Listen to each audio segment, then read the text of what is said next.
hope all of you have your coffee. It's going to be a long romance review.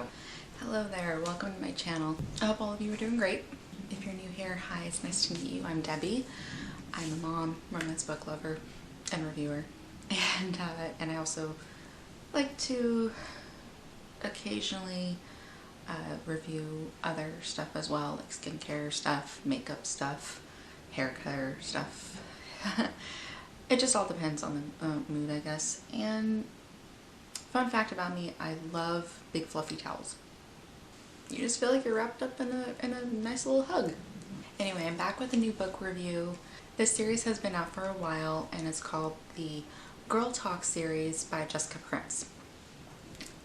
Now, how I'm gonna do this, because there's 4 books in this series, so how I'm gonna do this is I will read all 4 blurbs and then I will recap and review and then rate them. So I'll save the rating for the end. So if you're ready, I'm ready. Let's get started. The first one is called Seducing Lola, and this is the blurb. I've had my fair share of bad relationships. I've dated liars, cheaters, shoe fetishes, and everything in between. Sure, these experiences would make any woman cynical when it comes to dipping her toe back into the dating pool. But I used my past for good and made a career out of helping other women avoid going down the same path I had. And I was damn good at it, until a random act of fate set my life on a course I'd been avoiding for years and put me in the crosshairs of a man that made me feel things I swore to never feel again. Now I'm in his sights, and it seems like he'll stop at nothing to seduce the hell out of me. He might hold my career in the palm of his hands, but if Grayson Lockhart thinks he can blackmail me into submission with his sexy voice and sexy hands and sexy everything, then he's probably right. Alright, next one is the Tempting Sophia blurb. Having my heart broken once was enough to make me give up the idea of love altogether. Instead of searching for the one, I decided to embrace variety and turn my back on monogamy.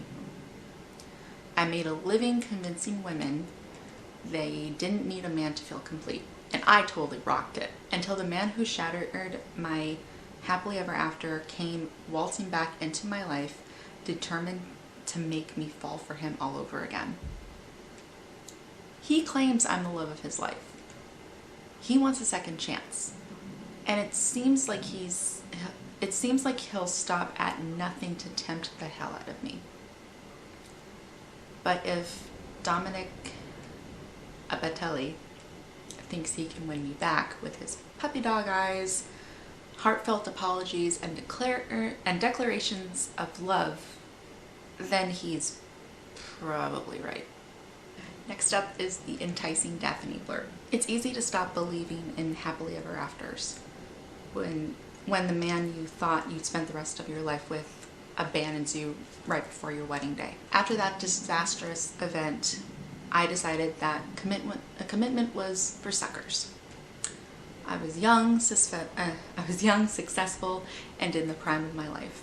I didn't need a man to make me happy. Then an unexpected blast from the past came waltzing into my studio and decided I was a challenge he was more than willing to accept. The only problem is that he doesn't remember he's met me before. He's the ultimate playboy, determined to stop at nothing until he entices the hell out of me. But if Caleb McManus thinks he can lure me in with his sinful looks and silver tongue, then he's probably right. And finally, we have the Charming Fiona blurb. As a child, I believed in true love and fairy tales. I convinced myself that there was one special man out there made just for me. All I had to do was wait, and one day he would appear. Then I grew up and discovered the ugly truth. Disney movies were full of crap.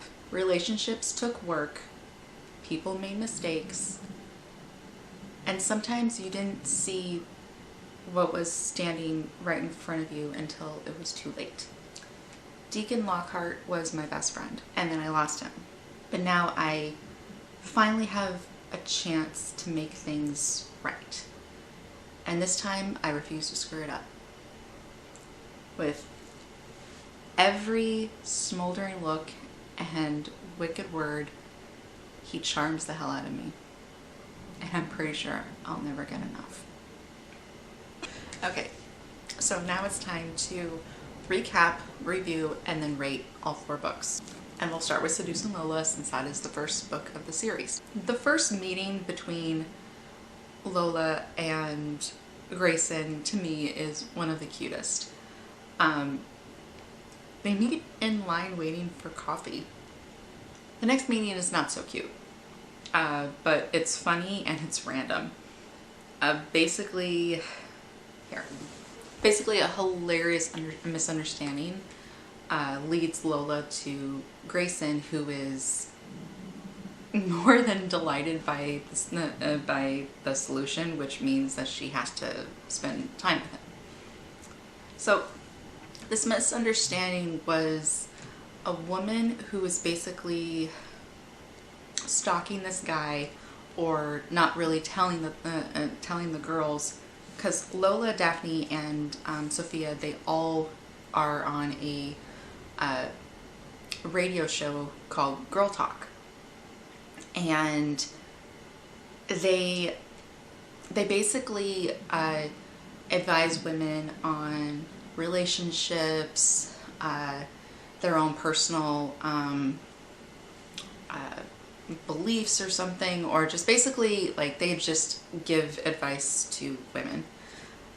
So just women out there, and in a way they're also advising men on how to deal with women as well. So this is actually very interesting. They receive a call from somebody, and they must call this other phone number under the direction of this girl who has called them. And they basically say, why didn't you call her back, or anything like that.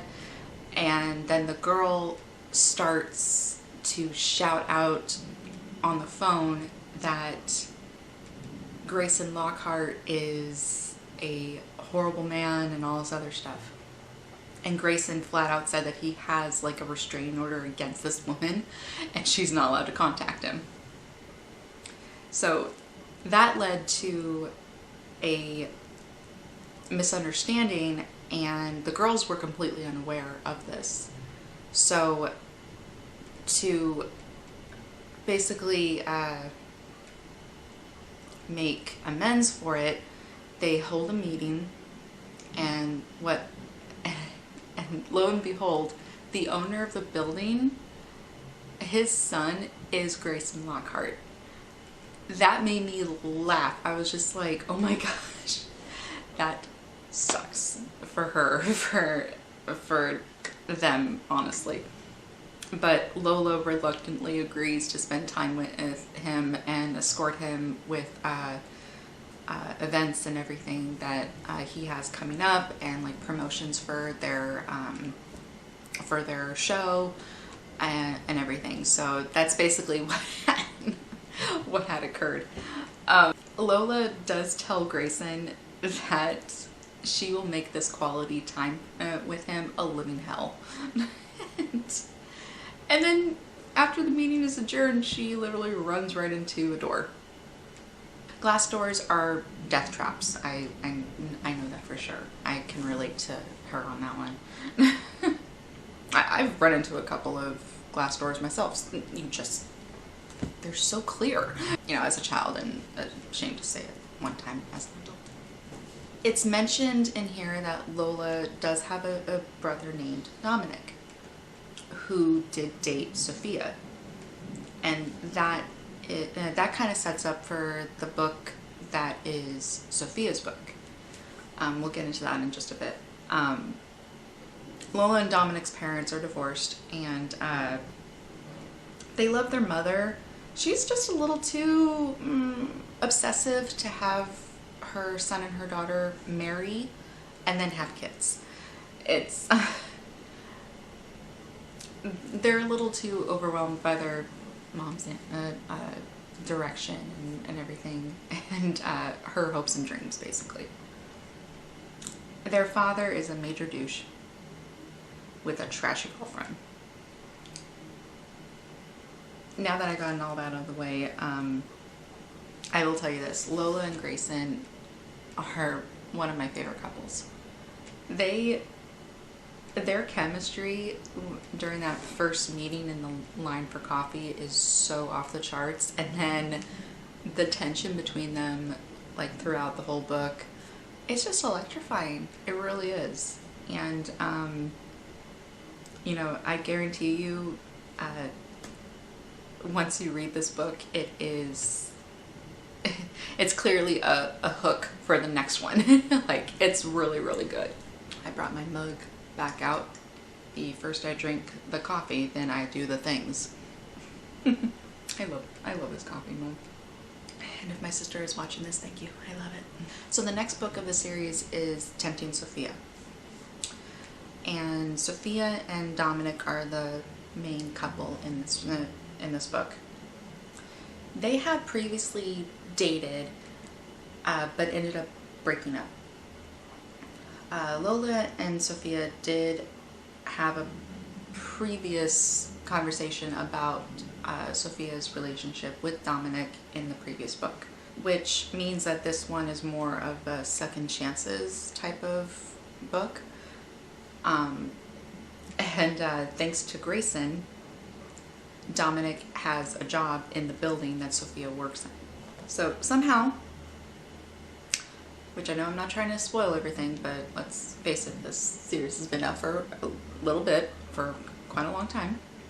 So Sophia gets roped into a radio contest where she talks to these single men through email, and whoever she chooses is her date for a special event. Basically, a caller has radioed the, basically a caller has called the radio show, Girl Talk, and had basically kind of challenged the girls to like not be so into men with their looks, and that kind of catapulted them to do this sort of radio contest for Sophia to just correspond emails back and forth with these men who she has no idea what they look like or anything like that. She's just getting to know them in email. And it's actually very interesting the way that is set up. And then because Dominic is around Sophia now, they start to repair their relationship. However, there is obstacles of trust and blackmail that come into the play of their relationship that basically, like, it keeps them from moving on with each other. I refuse to tell you who the blackmailer is. The events that follow once you find out who that is and who she chooses as her radio contest winner, that these events are just delightful and compelling to keep reading and finishing up the second book and even setting up for the next one. Which brings us to Enticing Daphne, and that is the third book of this series. And Daphne and Caleb are the main couple. Now, Caleb is Grayson and Deacon's friend from childhood. In the beginning of the book, Daphne confessed her last relationship did not work out. And it's true, like it didn't work out at all, and her ex is a douchebag. Her mother plays a huge negative role in Daphne's life. She always turns things into competition with her own daughter, which is so sickening. I hate that. I really, really do. It makes me happy that my mom is awesome and I have awesome sisters. So, but anyways, back to the book. Her mom, Connie, is also a backstabber and a gold digger, and so Daphne tries to avoid both her ex, whose name is Stefan, and her mom. So, and then Caleb does not have long-term relationships. He has one-night relationships, like the short-lived ones. He is a man who gets around when we first meet him back in Seducing Lola. So back in Seducing Lola, we first meet him and we automatically know that he likes to jump from one bed to another. So, but and you know, he meets the girls of Girl Talk and says something to Daphne which makes me laugh. You're gonna have to read Seducing Lola to actually see what I'm talking about, because, or the readers who have read this one, you guys already know what he says to her, and it's funny. So funny. He first meets Daphne at a bar, and you know, they both have had a really bad day, and they end up at the bar and get a little tipsy with each other and end up spending the night and doing a lot of stuff. Caleb's parents aren't exactly the best role models for healthy relationships, and neither is Daphne's mother. Caleb's father cheats on Caleb's mother multiple times, and when his mom finds out, she gets drunk and always wants Caleb to fix it. And Caleb's father does not stop cheating on his wife no matter what Caleb says to him, which I find really, I don't really like the fact that that happens, because no child should ever have to, it doesn't matter how old your child is, they should never try to mend your relationship or get involved in any type of way. You should never try to involve them. You basically have to choose sides. And I wouldn't wish that on any child, no matter how old they are, to actually take your mom's side or take your dad's side or anything like that. Like, you guys work it out for yourselves. Back to the relationship between Caleb and Daphne. They love to argue, then make up after an argument. They just can't get enough of each other. There are a few funny scenes in this book, and as well as steamy love scenes as well. I feel like that's the whole, like, each book has that. I find this one to be pretty entertaining, and just, they throw in a lot of twists in this book, and I don't want to, I know I say that I never want to spoil this for anybody, but there's a lot of twists in this book, and I feel like you should read it. So finally we reached to Charming Fiona, which is the fourth and final book of the series. Deacon and Fiona are the main couple. They're the main focus of this book. They have been best friends since childhood. Deacon has always been in love with Fiona, but she hasn't returned his affections since she just is simply unaware of his feelings. Fiona did date Grayson, who's Deacon's brother, of a few years prior.